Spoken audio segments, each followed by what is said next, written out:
भाई मैंने एक वीडियो बनाई थी CHSL मेंस के अंदर जो क्वेश्चंस गलत आए उनको लेकर, लेकिन उस वीडियो को डिलीट करके मैं ये दोबारा बना रहा हूँ। उसके पीछे दो रीजंस हैं। एक तो ये कि उस वीडियो को देखने के बाद मैक्सिमम स्टूडेंट्स का तो कन्फ्यूजन क्लियर हो गया होगा, लेकिन एक पर्टिकुलर कॉन्सेप्ट को लेकर शायद कुछ स्टूडेंट्स अभी कन्फ्यूज हैं।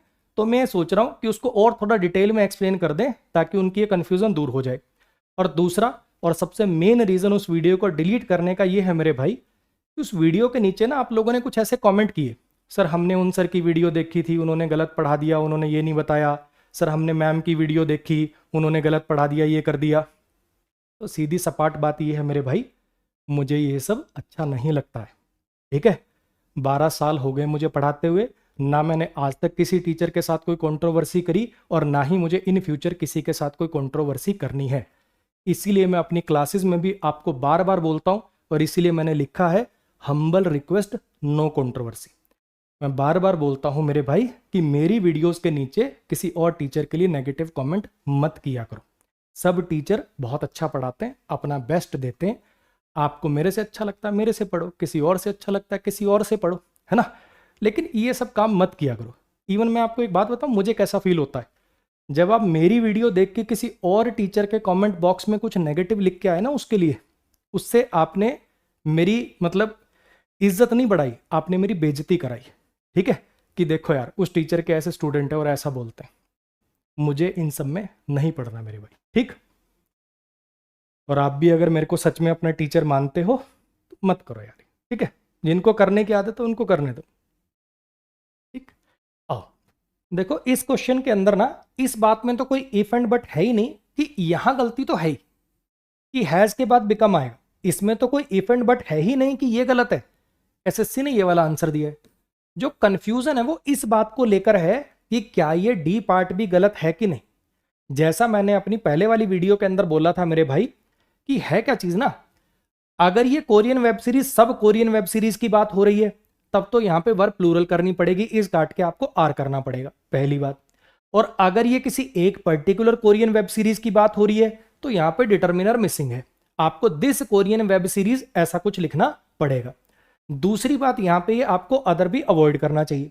तो ये दो बातों को लेके कंफ्यूजन है, और वो कंफ्यूजन क्यों हो रहा है मैं आपको बताता हूं। एक्चुअली क्या है, कुछ बच्चों को कंफ्यूजन ये है कि सर हमने ना नाउन चैप्टर में कुछ ऐसे नाउन पढ़े थे जिनकी सिंगुलर और प्लूरल फॉर्म सेम होती है, जैसे शीप था, डियर था, फिश था, है ना।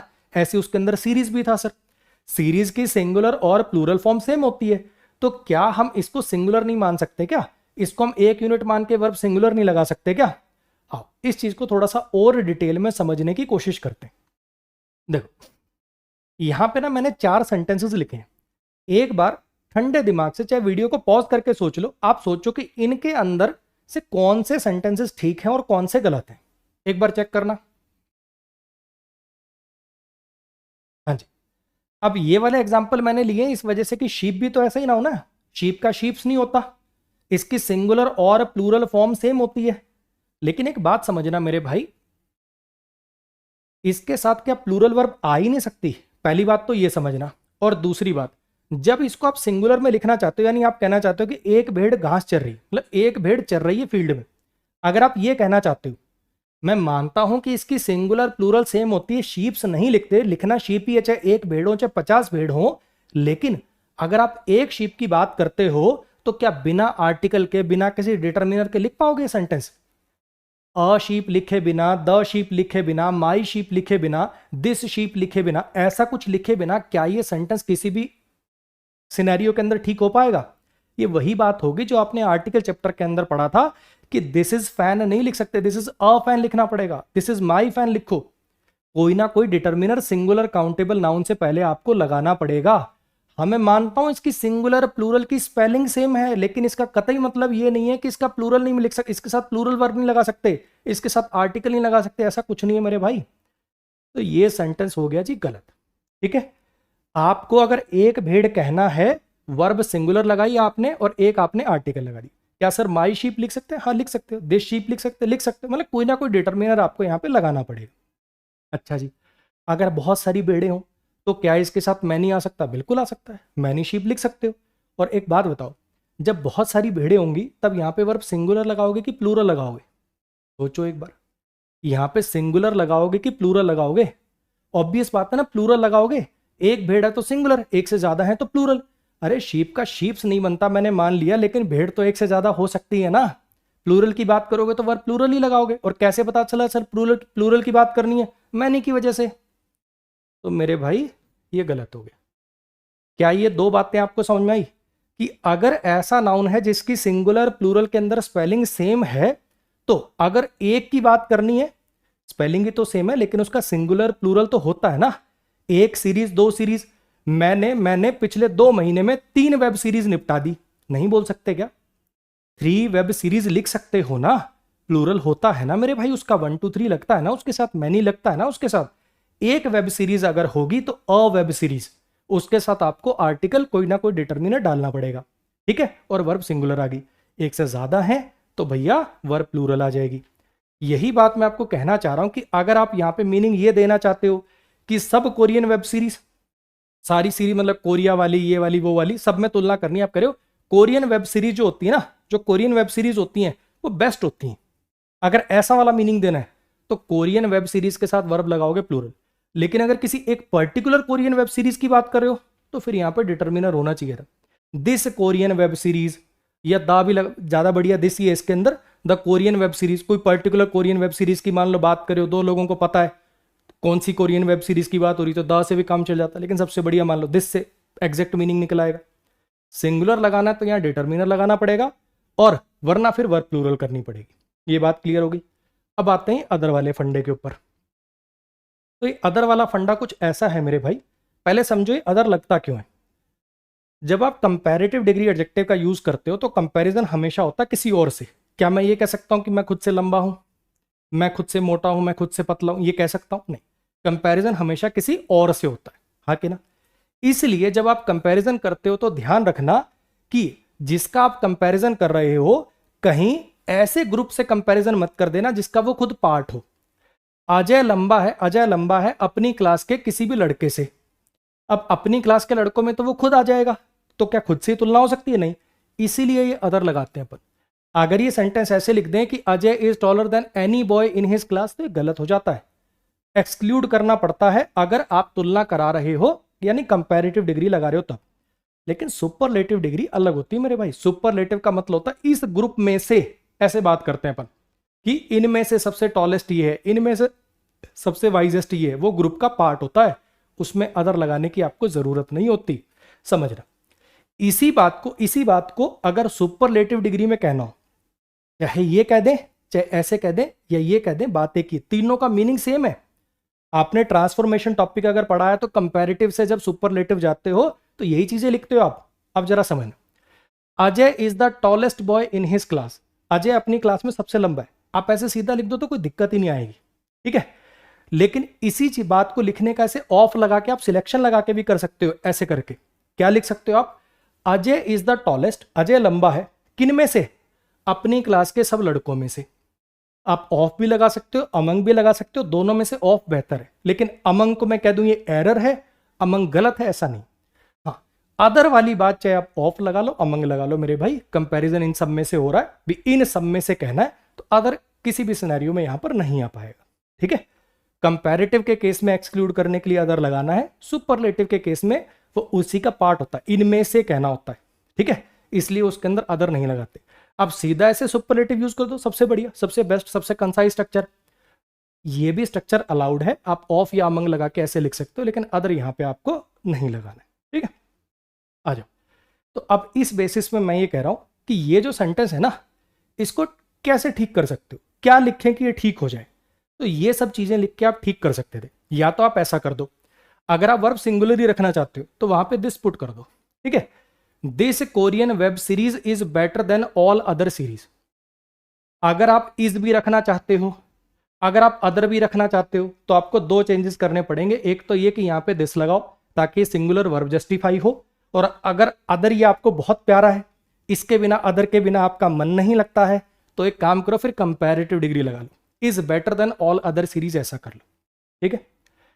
अगर दूसरा ऑप्शन क्या हो सकता है, अगर आप अदर से आपका मोह नहीं है, अदर को आप छोड़ सकते हो, पहले भी सुपरलेटिव लगी हुई हो, सुपरलेटिव लगा के ही ठीक करना चाहते हो, तो फिर ऐसा कर लो, this Korean web series is the best of या अमंग ऑल द सीरीज, कि इन सब में से ये बेस्ट है। वर्ब सिंगुलर लगानी है तो दिस लगाना पड़ेगा।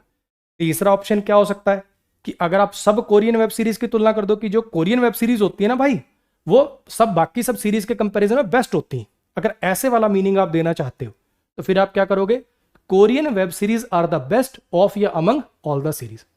मैं फिर बता रहा हूं, ऑफ बेहतर होता है लेकिन अमंग गलत नहीं होता, ठीक है। ऑफ बेहतर, ये कोई एरर की कैटेगरी में नहीं जाएगा। आपको चूज करना हो तो ऑफ लगाया करो सिलेक्शन के लिए ऑब्वियसली, लेकिन अमंग गलत नहीं। कंपैरेटिव लगाओगे तो अदर आएगा, सुपरलेटिव लगाओगे तो अदर नहीं आएगा। सिंगुलर प्लूरल वाली बात भी जहां तक मैं समझ पा रहा हूं मैंने जस्टिफाई कर दी होगी, आपको समझा दी होगी, ठीक है। बोलते ना मेरे भाई अपन कि 3 सीरीज देख ली मैंने, 3 web series have been watched by me in the last 3 months. ऐसे कर, 3 वेब सीरीज देख चुका हूं मैं, तो प्लूरल वर्ब लगाओगे ना मेरे भाई। एक वेब सीरीज देखी होगी, a new web series has been watched by me, ऐसे कर दोगे। आई कुछ बात समझ? तो सीरीज का सिंगुलर प्लूरल सेम होता है, इसका कतई मतलब ये नहीं है, स्पेलिंग सेम होती है, इसका कतई मतलब ये नहीं कि इसके साथ प्लूरल वर्ब आ नहीं सकती, ठीक है। पहली चीज तो ये समझिए। अच्छा नेक्स्ट पे आ जाओ। ये जो दूसरा क्वेश्चन था मेरे भाई, इसके अंदर जब मैंने पहले वीडियो बनाई ना तो सबसे पहली ही लाइन ये बोली थी कि सी ऑप्शन सही है, लेकिन शायद मुझे इस बात पर और स्ट्रेस दे देना चाहिए था कि हाँ नहीं ये बेस्ट ऑप्शन है। मेरी बात समझे, मैं इस चीज को ज्यादा उसमें कह लो कि इस चीज को ज्यादा डिफाइन करने के अंदर चला गया। मुझे इस बात को बार बार कह देना चाहिए था कि हाँ चैलेंज कर सकते हो आप, इस क्वेश्चन को कर लेना चाहिए आपको चैलेंज, लेकिन अगर बात आएगी बेस्ट ऑप्शन की तो बेस्ट ऑप्शन इसके अंदर यही माना जाएगा, ठीक है। वो ना कम को गो में चेंज क्यों कर दिया, गो को कम में चेंज क्यों कर दिया, सारा ध्यान एक्चुअली उस वीडियो के अंदर इस चीज के ऊपर चला गया, जो कि मैं एक बार आपको बताता हूँ क्यों गया वो, ये भी बताता हूं और फिर बताता हूं कि इसके अंदर एक बार फिर बोल देता हूं भाई, मैं एम्फेसिस डाल के बोल देता हूं कि अगर बेस्ट ऑप्शन की बात आएगी तो बेस्ट ऑप्शन तो यही है, ठीक है। फिर भी मैं क्यों कह रहा हूं कि आप इसको चैलेंज कर सकते हो, क्योंकि मुझे ऐसा लगता है एक CHSL के पेपर के अंदर बच्चे से अगर आप ये उम्मीद कर रहे हो कि वो पेपर के प्रेशर के अंदर ये वाली सारी चीजें सोच पाए, ठीक है, ये सारी चीजें वो सोच पाए कि अच्छा इसके अंदर विल का वुड हो गया, चलो मैंने मान लिया, ये बाकी बातें तो आप समझ पा रहे होगे कि इसको भी मैं एक्सप्लेन करके बताऊं। देखो हो क्या रहा है, स्टोरी में जैसे मैं नरेशन पढ़ाता हूं वैसे पढ़ा दूं। देखो, शालिनी आस्क्ड यूसुफ, शालिनी ने यूसुफ से पूछा। अब ये जो बात बोलने वाला बंदा है ना ये शालिनी है ना ये यूसुफ है, क्योंकि अगर ये शालिनी होती तो वो लिखते, यहां पे लिखा होता आई आस्क्ड यूसुफ, अगर ये यूसुफ होता तो लिखा होता शालिनी आस्क्ड मी। ये कोई तीसरा बंदा, एक्चुअली क्या हुआ, शालिनी और यूसुफ आपस में कॉन्वर्सेशन कर रहे हैं, शालिनी और यूसुफ आपस में कॉन्वर्सेशन कर रहे हैं और एक तीसरे बंदे ने इनकी कॉन्वर्सेशन सुनी, ठीक है, और वो तीसरा बंदा जाके अब किसी और को बता रहा है, ये है सिनेरियो, ठीक। इनकी आपस में जो बात हुई उसको जाके ये बंदा किसी और को बता रहा है, ठीक है जी। अब यहां पे समझना एक एक करके सिनेरियो। अब यहां पे इस पर आंसर इस तक पहुंचना कोई बड़ी बात नहीं थी। यहां पे क्या है, you will come to my party tonight, Shalini asked Yusuf you will come to. अब ये इंटेरोगेटिव प्रश्नवाचक बनाना था, यू विल तो इंटेरोगेटिव है नहीं तो इसको रेस से बाहर कर देता हूं, ठीक है जी। अच्छा, Shalini said to Yusuf will you come to my party that night. अब दैट नाइट विल से अगर फ्यूचर की बात करी होगी ना, जब इसने बोला होगा तो विल से तो फ्यूचर की बात हो रही होगी, दैट नाइट वो वाली रात, ये तो पास्ट को रेफर कर जाएगा, विल के साथ ये वाला नहीं आ पाएगा, तो इसको भी रेस से हटा देता हूं। अब बचे मेरे पास ये वाले 2 ऑप्शन, ठीक है, कि Shalini said to Yusuf, Shalini asked Yusuf would you go to my party this night और will you come to my party tonight. ये 2 ऑप्शन बचे मेरे पास। अब देखो हो क्या रहा, यहां पे इन दोनों के बीच में कोई बात चली, शालिनी ने यूसुफ को ये वाली बात बोली और अब ये बंदा किसी और को जाके ये बता रहा है कि शालिनी यूसुफ से ये पूछ रही थी, अब ये सेंटेंस आया है। अब अगर इन दोनों ऑप्शंस की मैं बात करूं तो इसके अंदर विल वुड एक तो ये डिफरेंस है, यू गो कम का डिफरेंस है, मैं दोनों डिफरेंस को ना अंडरलाइन कर देता हूं, ठीक है। माई पार्टी माइट पार्टी और दिस नाइट और टू नाइट। मैंने पिछली वीडियो में भी बोला था मेरे भाई कि दिस नाइट जो है टू नाइट से बेहतर नहीं है। मैं एक बार फिर एम्फेसिस डालकर बोल देता हूं, मैंने कहीं भी उस वीडियो में ये नहीं कहा कि ये ऑप्शन गलत है, चैलेंज करो। मैंने कहा ये भी ठीक है, लेकिन बच्चे से ये एक्सपेक्ट करना कि वो ये दिमाग ना लाने लग जाए वहां पे प्रेशर के अंदर कि कहीं ऐसा तो नहीं कि वुड का वुड ही रह गया हो, इसके अंदर वर्ब भी सेम है और दिस नाइट का भी तो दैट नाइट बन सकता है। ऐसे प्रेशर में आके वो कंफ्यूज हो सकता है ना। तो इतने ऐसे वाले कंफ्यूजिंग ऑप्शन CHSL के लेवल पे नहीं देने चाहिए थे। बस इतना सा मेरा तर्क था, ठीक है। हाँ, उसमें मेरी गलती ये रही कि मुझे थोड़ा और एम्फोसिस डाल देना चाहिए था, 5-7 बार कह देना चाहिए था कि बेस्ट ऑप्शन यही है, बेस्ट ऑप्शन यही है, बेस्ट ऑप्शन यही है। फिर भी मेरी नज़र में बच्चे से इतने एफर्ट्स कराना कहीं से जायज नहीं था। तो इस क्वेश्चन को भी आप चाहो तो चैलेंज कर सकते हो, लेकिन बेस्ट यही है, ठीक है जी।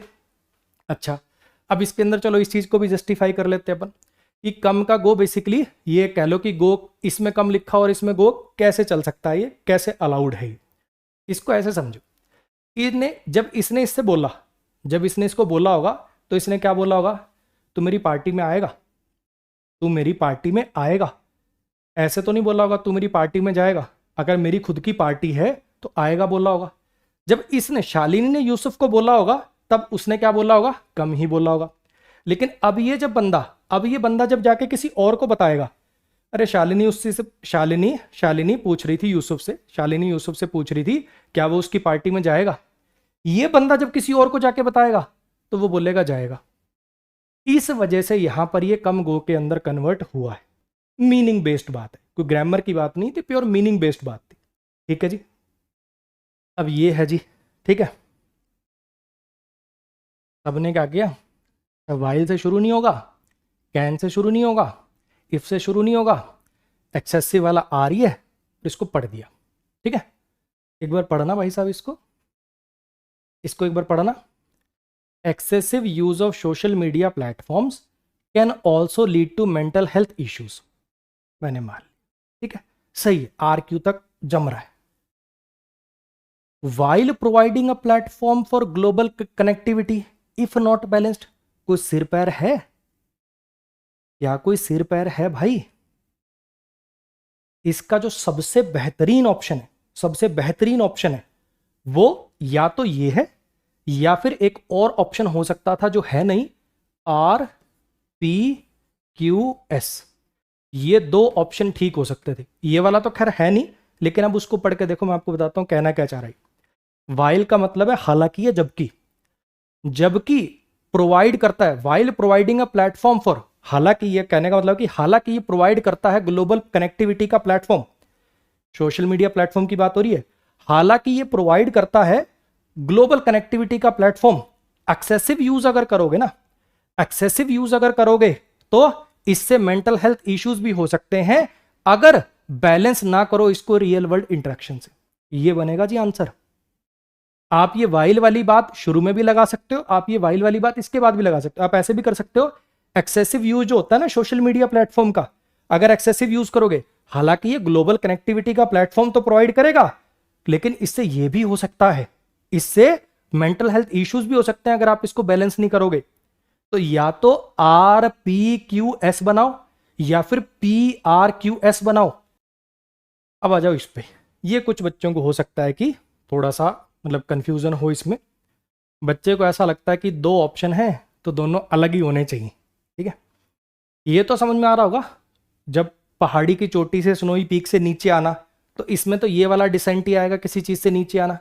इसमें तो नहीं मुझे लगता किसी को दिक्कत होगी, तो ये वाले दो तो रेस से ही बाहर हो गए, है ना। पहले में तो बिल्कुल कंफ्यूजन नहीं है, दूसरे में बच्चा क्या सोच रहा है कि यहां पे नीचे आना है तो इधर नीचे आने वाला मतलब नहीं होगा, तो वो ये लगा रहा है। इस डिसेंट का मतलब होता है असहमति होना, हालांकि इस सेंटेंस में ऐसा कोई असहमति वाली बात है नहीं।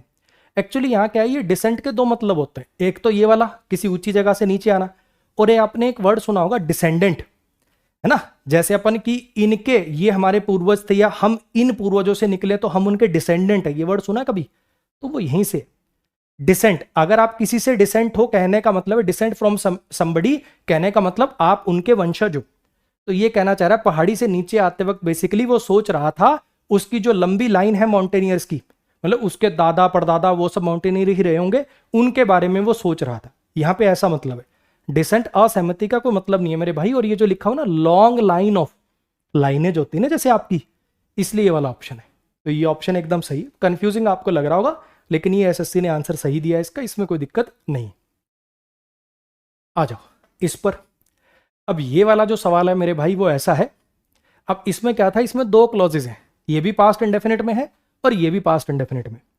कायदे से क्या होता है, जब व्हेन वाइल से दो पास्ट के क्लॉजेस कनेक्ट होते हैं ना, तो उनका टेंस चेंज नहीं होता। व्हेन वाइल से जब पास्ट के दो क्लॉजेस कनेक्ट होते हैं तो उनका टेंस चेंज हम नहीं करते। लेकिन इसमें ऐसा कोई ऑप्शन ही नहीं है जिसमें टेंस चेंज ना हुआ। ऐसा मतलब सब में टेंस चेंज कर रखा है। तो अब क्या करें, छोड़ के आ जाएं। अब आपको चार में से बेस्ट लगाना पड़ेगा ना, इतनी बात तो समझ में आ गई।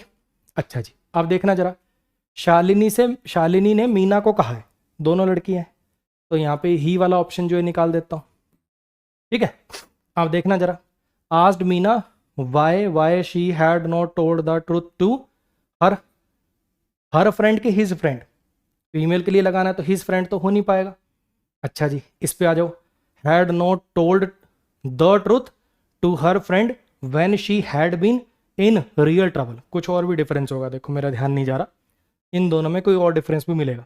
शालिनी आस्क्ड मीना, अच्छा दैट और वाई लगा रखा है, ये वाई जो अपने आप में कंजंक्शन का काम कर देता, दैट की जरूरत नहीं पड़ती, तो ये लगाना पड़ेगा। बिना टेंस वाला चेंज वाला होता तो वो लगाते हैं, लेकिन इन चार में से तो यही बेस्ट है। आ जाओ इसमें, अब ये वाला उस टाइप का है, अगर आपने मेरी वो वीडियो नहीं देखी है जिसमें मैंने CGL 25 के अंदर आए हुए सारे वॉइस और नरेशन के क्वेश्चन डिस्कस करे हैं, तो वो वाली वीडियोस देख लेना, आपको इस टाइप के क्वेश्चंस को टैकल करना आ जाएगा। इसके अंदर जरा देखना, यहाँ पे दिया हुआ वॉज सीन, ये पास्ट इंडेफिनिट का पैसिव है, तो एक्टिव पास्ट इंडेफिनिट बनाओगे तो V2 से बनेगा। देखना जरा V2 किस में आ रहा है, यहाँ पे V2 है, 100 लिखा हुआ है, इसके अंदर तो यहाँ पे 100 आ रहा है, लेकिन जो मेन जो वर्ब बननी थी जिसका एक्टिव होना था वो वाली इसने उड़ाई दी, कुछ और ही चीज़ें कर ली इसके अंदर। और इसके अंदर देखना, इसमें 100 है, इसमें हैड सीन है, active to passive, passive to active जाते वक्त टेंस तो चेंज नहीं करते, तो इसको मेरे इससे बाहर कर दूं क्या। अब बचे मेरे पास ये तीन ऑप्शन। इसके अंदर देखना जरा, ही वॉज सीन, बेसिकली इसका मतलब है उसे देखा गया स्ट्रगल करते हुए टेक्निकल प्रेजेंटेशन में घंटों तक प्रोजेक्ट मैनेजर के द्वारा। पैसिव में जो बाय प्लस डूअर लिखा हुआ, एक्टिव में जाके वो डूअर बनेगा, सब्जेक्ट बनेगा, नहीं सब्जेक्ट बनेगा प्रोजेक्ट मैनेजर, हाँ के ना। अब प्रोजेक्ट मैनेजर को अगर सब्जेक्ट बनाना है मेरे भाई, तो इसके अंदर ये वाले दोनों ऑप्शन बेस्ट रहेंगे, बजाय कि जबरदस्ती वो वाली लाइन लास्ट के अंदर लिखें अपन। ठीक, अब इन दोनों में से मुझे छांटना है, ये वाला ऑप्शन भी चकाचक सही हो जाता अगर यहाँ पे क्या होता। देखो एक चीज मैं आपको बताता हूँ, ये जो 4+ टाइम होता ना, अगर इसके साथ आपको क्लॉज बना के वर्ब लिखनी हो तो उसमें आप प्रेजेंट परफेक्ट कॉन्टिन्यूस लगाते हो। यहाँ पे अगर ऐसा लिखा होता ना, the project manager saw that he had been struggling, ऐसे करके, तो ये वाला ऑप्शन बेहतर हो जाता, कोई समस्या नहीं थी इसके अंदर। CGL के अंदर बहुत बहुत ऑप्शन में उन्होंने ऐसा किया कि ये जो परफेक्ट इन्फिनेटिव टाइप के स्ट्रक्चर होते हैं ना, अब ये इन्फिनेटिव है, मतलब परफेक्ट कॉन्टिन्यूस फॉर्म का, ये to plus have plus been plus V1 plus ING जो है ना मेरे भाई, टू हैव बीन स्ट्रगलिंग, ये परफेक्ट कॉन्टिन्यूस इन्फिनेटिव स्ट्रक्चर है, ये एडवांस फॉर्म में पढ़ाए जाते हैं। तो ये वाले स्ट्रक्चर को CGL 25 के आप क्वेश्चन देखना, मैक्सिमम में उसने क्लॉज में तोड़ा। यहाँ पे क्लॉज में क्यों नहीं तोड़ रहा हूं, क्योंकि यहाँ पे परफेक्ट वाली टेंस थी ना, परफेक्शन वाली फॉर्म थी, तो ये काम पहले हो रहा था, तो यहाँ पे वो डालना चाहिए था, जो कि नहीं, इसलिए बस इसको प्रेफर नहीं कर रहे। और उसे देखा ये होते हुए, प्रोजेक्ट मैनेजर ने उसको देखा, जैसे आई सॉ हिम क्राइंग, मैंने उसको रोते हुए देखा, आई सॉ हिम स्टडिंग, मैंने उसको पढ़ते हुए देखा, तो प्रोजेक्ट मैनेजर ने देखा उसे स्ट्रगल करते हुए, यहाँ पे आपने इसको प्रेजेंट पार्टिसिपल बना लिया, मीनिंग ठीक है, ग्रामर भी काम चला हुआ है, इन चार में से यही बेस्ट है, यही चलाना आपको पड़ेगा। अब आ जाते हैं इस क्लोज टेस्ट के ऊपर, इसने भी बहुत लहू पिया बच्चों का, ठीक है, थोड़ा सा आपको इसका मीनिंग बताता हूं। हाँ जी, और असली बात बता दो, एक मन की बात कह दूं क्या मैं, मन की बात ये मेरे भाई कि आंसर देख के ना कोई भी जस्टिफाई कर सकता है, ठीक है, लेकिन मैं आपको सही बता रहा हूं, इसमें क्वेश्चन नंबर 8, क्वेश्चन नंबर 9 और कहीं ना कहीं 10 भी, क्वेश्चन नंबर 8, 9, 10 ऐसे क्वेश्चन है, पहला और आखिरी आसान है, 8, 9, 10 ऐसे क्वेश्चन है, किसी को बिठा दो, जितने हम टीचर्स हैं, कैट के बच्चे को बिठा दो, इन तीन में से एक या दो गलत हो जाते, बाद में आंसर देख के जस्टिफाई कोई भी कर सकता है, ठीक है। ये बात मैं इसलिए बोल रहा हूं मेरे भाई कि डीमोरलाइज मत होना, सच में कंफ्यूजिंग सवाल थे, सच में मुश्किल थे, पेपर में बच्चे के पास इतना, अभी ना जबरदस्ती की 4 बातें, अच्छा ये लिखा हुआ है तो यार यही बेस्ट था, ये बच्चा पेपर में नहीं सोच पाता। बाद में जस्टिफाई करना बहुत आसान होता है, ठीक है। Democracies are usually credited with being resilient, yet the past indicates that they can be quite vulnerable. कहने का मतलब है जो डेमोक्रेसीज होती हैं, अब दो टाइप की सरकारें होती हैं जनरली देशों में, आपने देखा होगा। एक में तो कोई राजा या मोनार्क या ऐसी रिजीम होती है ना, डिक्टेटर टाइप, और एक होती है डेमोक्रेसी। तो डेमोक्रेसीज को जनरली रेजिलियंट माना जाता है, यानी बेसिकली सस्टेनेबल माना जाता है, बेसिकली जिन्हें जल्दी से ध्वस्त नहीं किया जा सकता, ऐसा माना जाता है। लेकिन पास्ट ये दिखाता है कि वनरेबल होती हैं, ये भी वनरेबल होती हैं, यानी इनके ऊपर भी खतरा मंडरा रहा होता है, ये भी पलट जाती हैं बहुत बार। Those institutions that are meant to protect, वो इंस्टीट्यूशंस, बेसिकली गवर्नमेंट सरकार की बात हो रही है, वो इंस्टीट्यूशंस जिन्हें बनाया गया है फ्रीडम को प्रोटेक्ट करने के लिए, कैन वीकन, वो कमज़ोर हो सकती हैं जब सिटीजन जो है वो डिसकनेक्टेड हो जाते हैं। जब सरकारों का सिटीजन के साथ डिसकनेक्शन हो जाता है, कोई मतलब ही नहीं दिखता, उनको ऐसा लगता है। और जब पॉलिटिशियन जो है वो एडवांटेज लेते हैं सिस्टम के अंदर के डैश का, सिस्टम के अंदर की स्ट्रेंथ का एडवांटेज लेते हैं, बैलेंस का एडवांटेज लेते हैं, गैप का एडवांटेज लेते हैं, फॉल्ट का एडवांटेज लेते हैं। इसमें मैक्सिमम बच्चों को कन्फ्यूजन था फॉल्ट और गैप में। अब ये चीज़ आएगी मेरे भाई रीडिंग से। आप देखते होगे पॉलिटिशियंस वगैरह जो है वो डायरेक्ट कोई कमी पे काम नहीं करते, वो बेसिकली लूप होल पे काम करते हैं। लूप होल का मतलब क्या है कि मिनिस्टर के पास पावर है टेंडर देने की, ठीक है। अब टेंडर जिसको चाहिए वो मिनिस्टर को कुछ देगा, मिनिस्टर उसको टेंडर दे देगा, ठीक है। तो ऐसा नहीं कि कोई फॉल्ट पे काम करते हैं, वो जो कमियां है ना, जो लूप होल है, बेसिकली लूप होल वर्ड आपने 50 बार देखा होगा, जो गैप्स हैं, जो प्रॉपर टाइट, सारी चीजें टाइट नहीं है, स्ट्रिक्ट नहीं है, उस चीज पर ये रीडिंग से आएगा मेरे भाई। मैं ये नहीं कहूंगा कि आसान है, लेकिन ये वाला डूएबल था, जिसने थोड़ी रीडिंग कर रखी होती है वो ये क्वेश्चन कर लेगा। ग्रेजुअल रिमूवल है, देखो इसमें लिखा भी हुआ है, जो थोड़े मोटे जो लॉज होते हैं, स्ट्रिक्टनेस होती है, उनको जब हटा देते हैं सरकारें, बहुत बार ऐसे लॉ लेके आ जाती है ना जिससे मतलब जो स्ट्रिक्टनेस थी वही हट गई, ठीक है। ग्रेजुअल रिमूव, जब रिमूव करी जाते हैं चेक्स और बैलेंस जो हैं, वो उनका आपको तब तक नहीं पता चलता जब तक बहुत देरी नहीं हो जाती। One of the central factor जो इन सब चीजों का, बेसिकली डेमोक्रेसी के ध्वस्त होने का, डेमोक्रेसी का नाश होने का जो सेंट्रल फैक्टर है वो है पब्लिक डिस्कोर्स, यानी पब्लिक कैसे रिएक्ट करती चीजों को लेके, पब्लिक के क्या विचार है, ठीक है। व्हेन आर्ग्यूमेंट गेट्स पोलराइज्ड, जब जो आर्ग्यूमेंट होती है, जब जो बहस होती है, कहने का मतलब किसी ने कोई पॉलिसी बनाई है, कुछ है, जब उसका जो आर्ग्यूमेंट है कि सही है गलत है, वो पोलराइज हो जाए, यानी बायस्ड हो जाए, उसको पोलराइज कर दिया जाए किसी भी चीज को लेके, ठीक है, कोई आइडियोलॉजी को लेके, धर्म को लेके, XYZ चीजों को लेकर अगर वो पोलराइज हो जाएंगी और फैक्ट्स को सेक्रीफाइस कर दिया जाए डैश के लिए, तो डेमोक्रेटिक कन्वेंशन जो है वो डिसइंटीग्रेट होने लगती है। डेमोक्रेटिक जो कह लो कि तामझाम है वो टूटने लगता है। अब यहां पे जरा समझना, जब फैक्ट्स को सेक्रीफाइस कर दिया जाए, यानी फैक्ट्स पर हावी हो जाए, फैक्ट्स पर हावी हो जाए डैश, तो ये होने लगता है। फैक्ट्स पर हावी होने लग जाए क्या, झूठ, इमोशंस, बायसेस, रेटोरिक। अब देखा जाए तो इमोशंस ठीक लगने लग जाएगा, बायसेस सबसे स्ट्रांग लग रहा होगा आपको।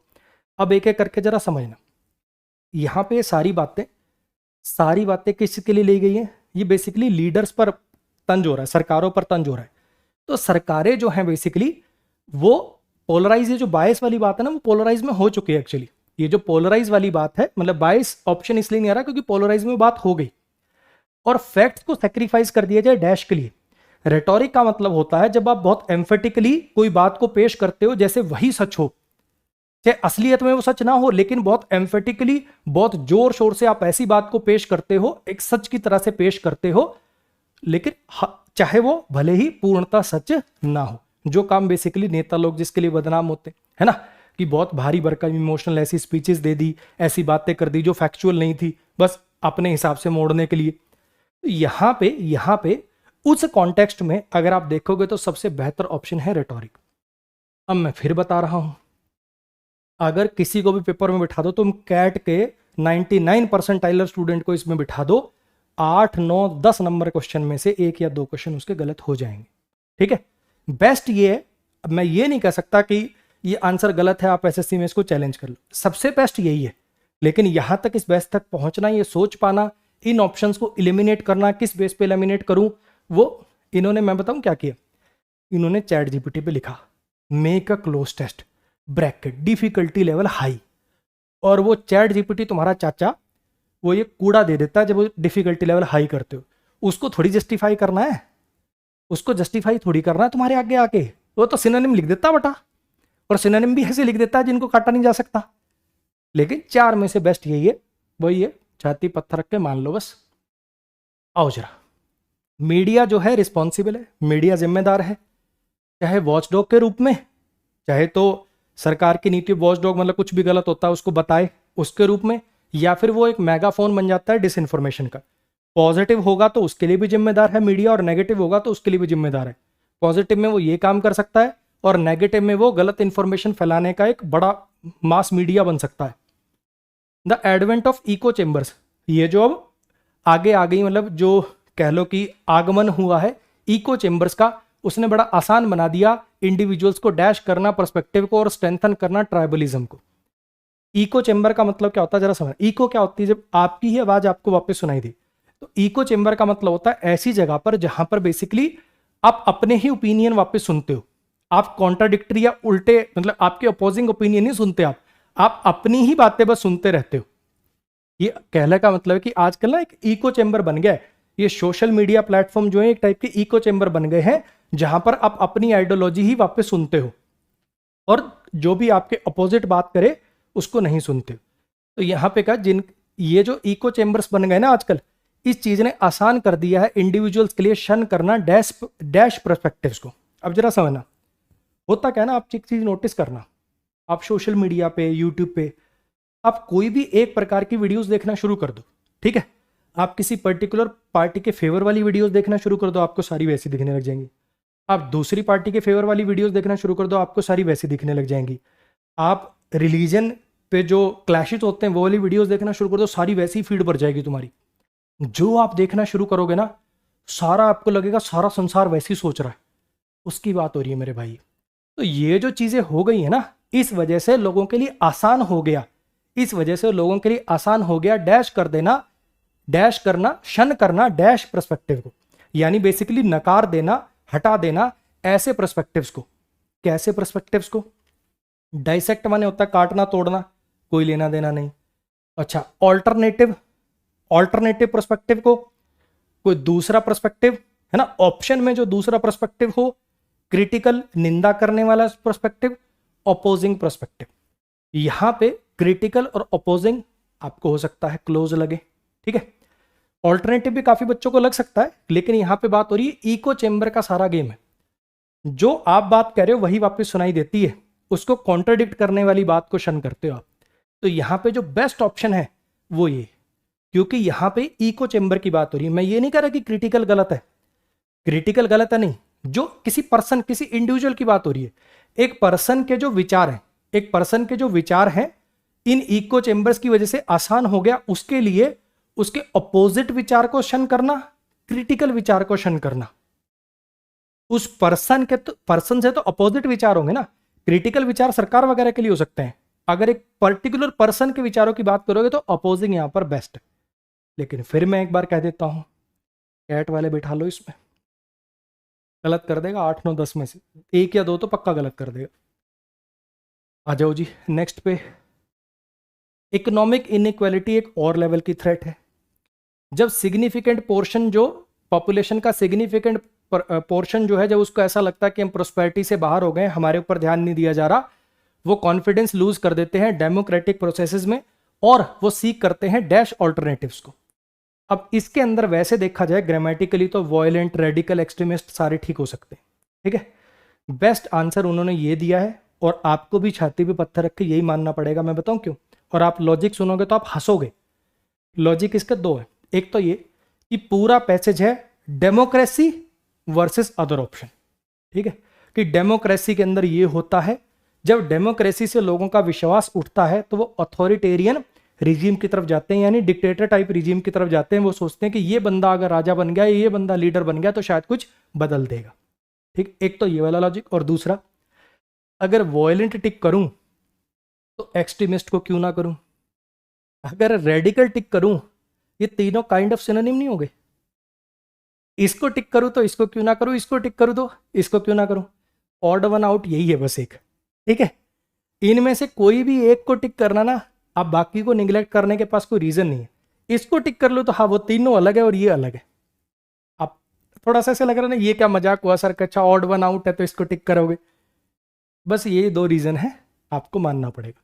मेन रीज़न वैसे इसके अंदर वो है डेमोक्रेसी वर्सेस अथॉरिटेरियन रिजीम वाला, कि डेमोक्रेसी से विश्वास उठेगा तो इस तरफ लोग जाएंगे। लास्ट वाला आंसर आसान था, ससेप्टेबल टू, वनरेबल टू, इसके साथ टू प्रीपोजिशन से आप कर सकते थे, उसमें कोई दिक्कत नहीं। तो कुल मिला के बात ये है मेरे भाई, हालांकि मेरी नज़र में इतने क्लोज ऑप्शन नहीं देने चाहिए थे, ये आपके साथ थोड़ी सी जाती हुई है, लेकिन इसमें आपको चैलेंज करके भी मुझे नहीं लगता कि नंबर मिलेंगे।